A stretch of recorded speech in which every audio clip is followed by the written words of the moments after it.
Andre, good to see you, my man. Good to see you, Mike. Yeah, that was very good, I thought. Was Yeah? it good? Yeah, I like the inflection. You got some Sullivan look to you. You'd be I got great. some kind of look, which is why I'm on the radio. It's so fitting. Your show, I heard the Sunday morning breakfast with the Beatles. Right. Yeah. Yes. My favorite band of all time, the greatest band. By the way, I have something for you. Yes. The Beatles won.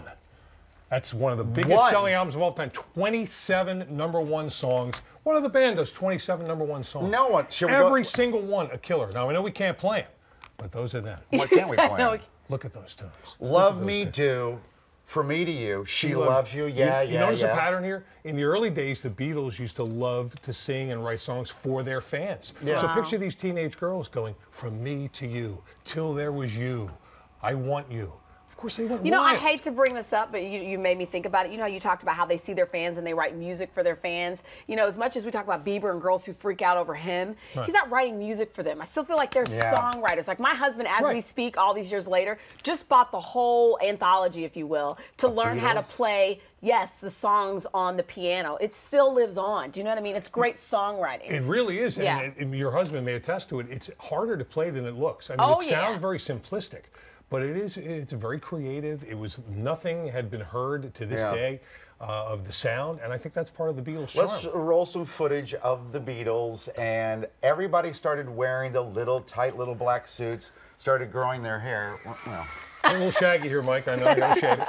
I understand. but look at the mayhem that was in Manhattan. And Ed Sullivan, you'd hear it if we could play it, said it was like nothing else he had ever seen in all his years in show business. 6,000 screaming teenagers showed up. It was Idlewild Airport. Idlewild is what it was called. And that was because Marie the King put the word out. The Beatles are coming, the Beatles are coming. About 1 o'clock, 50 years ago today, they arrived. And they got word on the airplane on the way over that there was a bunch of people waiting to see them. And they were, well, a couple hundred maybe 300. Murray the K was a disc jockey, and he put it out over the radio. And he did, and he sort of befriended the Beatles early on, stayed with them that wild weekend in the hotels and went to all the shows, took them out clubbing the night that they came into town. It was why are you so hooked on them?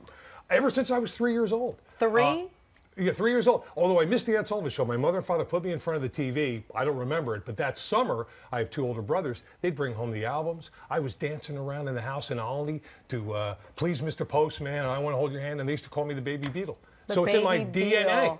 And what is it about them? And for the women too, who used to they just looked like they were, I won't say possessed, but you look at their eyes and they were just lost. But every generation, One Direction, if we brought them in here, we'd have See, screaming I thought girls. that, but then at the same time, these guys were writing music for them. That's and you know true. what I mean? There's depth. I mean, One Direction obviously has a big fan base, but they don't write their own songs. Right. They have no control in the studio. They don't play their songs.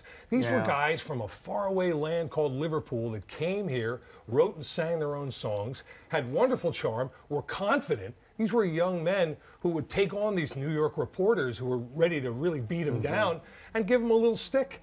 And it kind of stuck. They had attitude. Yeah, it was nice. Smart it was what nice. they were. I almost feel like every band now tries to emulate something about them. You know what I mean? Well, they have an indelible footprint. I mean, most bands you hear now, there's some influence of the Beatles. It seems to me their very first song was I Want to Hold Your Hand. Here in the United States it was, although they had a couple of singles in the UK. They had Love Me Do, they had Please Please Me, which is their first #1. Listen to how sweet that lyric is. I simply just want to hold your hand. What was that picture? Did you see that? No, I missed it. Let's put that up again, Let's see it again. please. It grabbed my attention. I think it was you're you. in this picture. Yes.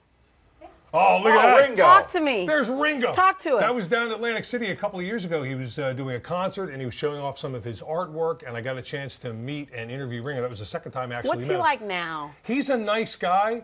You know, he's a Beatle, so he can do what he wants. What I loved about it is I brought my daughter down, and he was so nice to my daughter. He zoomed in on her. He goes, "Here, would you like this?" He gave her a little place setting, and he was so nice. You look pretty happy there with Paul. I left my body at that point. That was meeting Paul McCartney for the first time. That's my man, Paul McCartney, the absolute best songwriter, singer of all time. Yeah, it was Paul and John who did all the writing. Well, George wrote a little bit. They did. George came into his own later. In fact, Ever meet Something him? is one of the greats. No, I never got to meet George. I met Paul and Ringo.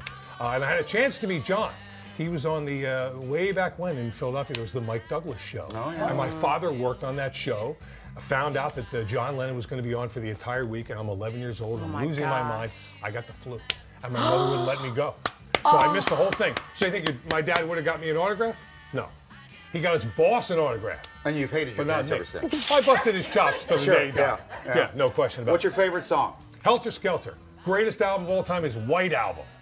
Of all the songs, Helter Everyone, Skelter. I swear to you, About Charles Manson? Well, it's not about Charles Manson. It's about a little roundabout, like a little slide in Britain.